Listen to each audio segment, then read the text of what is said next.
pense aux pionniers du cinéma, on pense aux frères Lumière ou encore à Georges Méliès. Mais si je vous disais qu'il y avait une femme, Alice Guy, la première réalisatrice de l'histoire.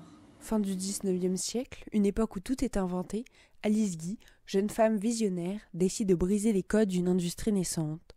Elle est secrétaire chez Léo Gaumont, mais elle voit au-delà des appareils de prise de vue. Elle rêve de raconter des histoires par l'image. Elle propose alors à Gaumont de tourner des petites scénettes et, contre toute attente, il lui accorde sa confiance. C'est ainsi qu'en 1896, elle réalise La Fée aux choux, le premier film de fiction de l'histoire du cinéma. Ces films connaissent un tel succès qu'Alice devient directrice générale des studios Gaumont.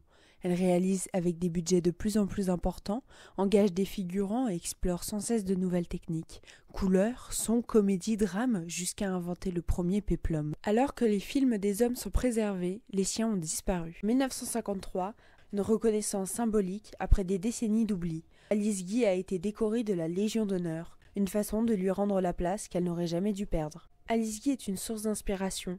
Mais surtout, elle nous rappelle que les femmes qui ont façonné le cinéma doivent être reconnues à leur juste valeur. Elle a tracé la voie pour les réalisatrices futures, mais également pour un cinéma plus inclusif et plus audacieux. Rendons-lui hommage aujourd'hui et honorons toutes ces femmes invisibilisées, mais dont l'impact sur le cinéma reste indélébile.